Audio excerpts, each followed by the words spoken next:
Hi, welcome to the Market Alert for Friday, the 3rd of November 2017. So starting off yesterday with the pound down after the release of the news that the Bank of England increased interest rates by 100% for the first time in 10 years, moving the rate from 0.25 to 0.5, putting them back to the sort of lows of the so-called 2008 crisis.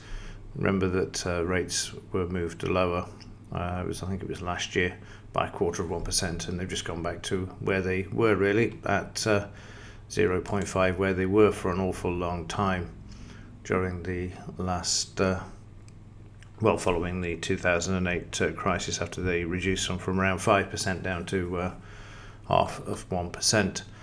So that was the market's reaction. I don't understand why it moved lower, because normally interest rates moving up are good, as we've seen from the US dollar, as the rates have been reduced over the last 18 months until Trump came into office in December of last year, and then the US dollar index has moved lower. But other than that, generally it's a good thing for a currency, but obviously not on this occasion. So you can see there, it's probably because of the knock-on effect to the economy.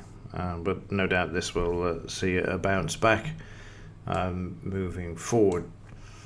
So yes, the pound down, and we can see that we've taken out the 76% retracement there, and also back through there. And we'll just have a tidy up and see where we're. So we're stuck in a bit of a range now. The market's come down to here.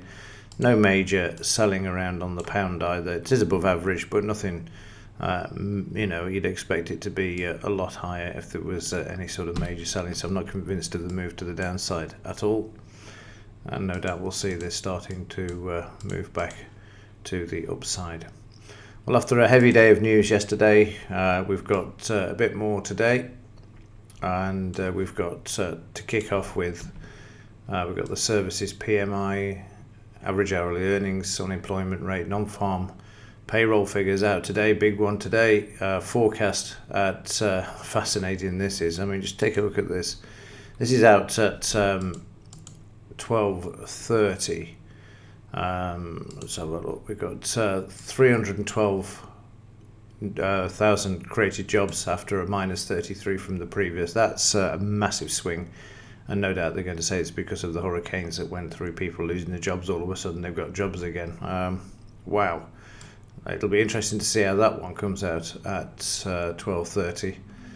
And then once the markets are open, we've got ISM non-manufacturing, factory orders, and Kashkari speaks at 4:15. And talking of Federal Reserve BODs, let's just go back to business news. You'll see there that it's now confirmed that Trump nominates Powell as Fed chair to take over from Yellen when she steps down at some point next year. I don't know when, but I know she's going to be clearing off, much to the relief of a lot of people. These are going to be no better, I might add, at this point. The manipulation of the precious metals will no doubt continue, as will the plunge protection team if needed. So it'll be interesting to see how this one pans out as well. But I would think it's same monkey, different dress, as they say. Don't expect any change there. And in the Dow for yesterday, the market didn't know what to do at the start. You see there, it started to move lower, then it started to move higher, then eventually it broke to the downside. Found support at the 23,350 level, which is down here, the blue line, and then we saw the market head back to the upside, as it usually does, and will continue to do so. And in the bigger picture, we've got a bit of volatility around now, as I said in yesterday's market alert. We are starting to see some decent moves coming back into this market. The range bound seems to have or the narrow range bound seems to have disappeared for the last couple of days. So long may it remain, and especially if those figures from the non-farm payroll released today come out way below the target that they've put out as a forecast.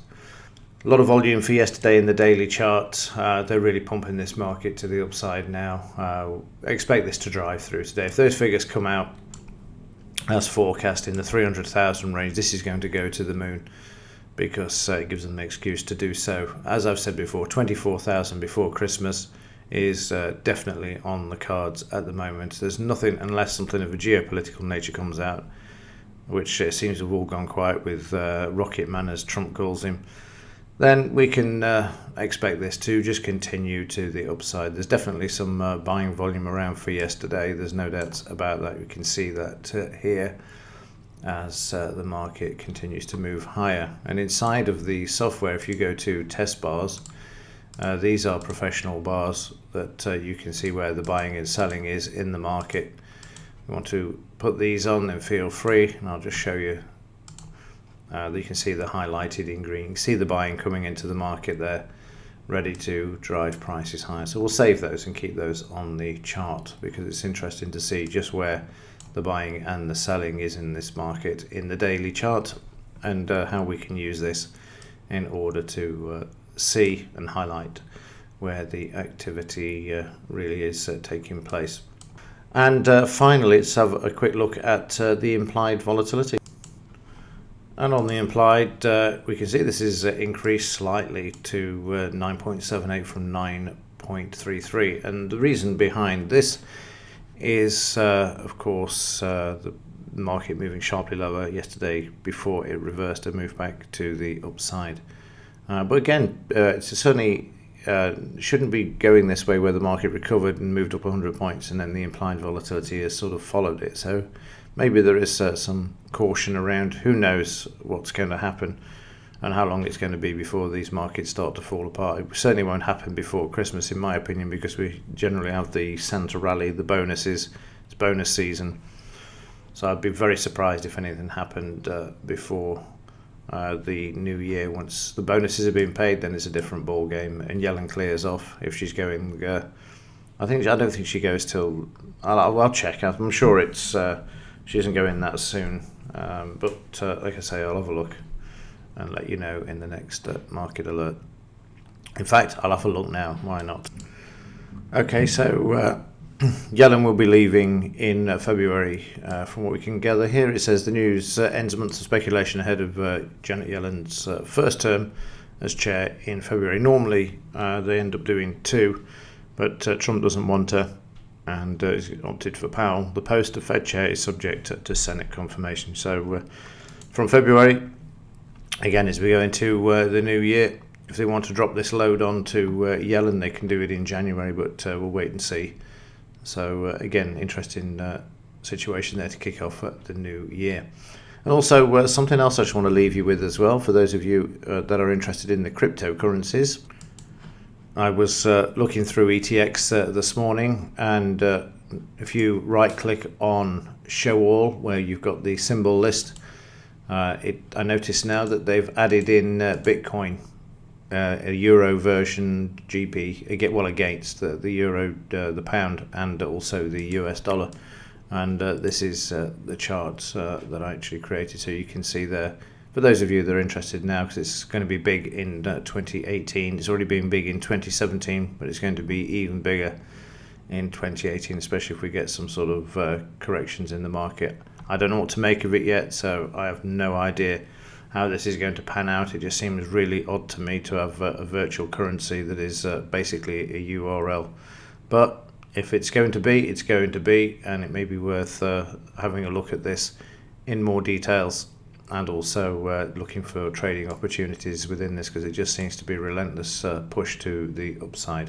But more on that later. Just thought I'd bring you up to speed with this is now available, which we've been waiting for a long time to actually see if there was the opportunity to spread. But the spread is quite wide at the moment. I think it's 30 odd points, 40 points at the moment on the US one by the looks of things. But this is not an intraday trade. This is a positional trade, waiting for pullbacks in the market like this, and then taking advantage. You've got to wait for pullbacks to take advantage of the moves in the. I'll just turn this off for a second. In the Bitcoin and the cryptos, you can see again here you've got a big move up, then the pullbacks, a bit of sideways congestion, and then off it goes again. So but like I say, it's going to be one of those that's going to be important in the coming year, 2018. So again, it's useful just to have there as a backdrop and see what's going on. Right, that will do it for this one. And for the next report, let you know, keep an eye on those non-farm payroll figures out at 12:30. But as ever, thanks for watching. See you in the next one.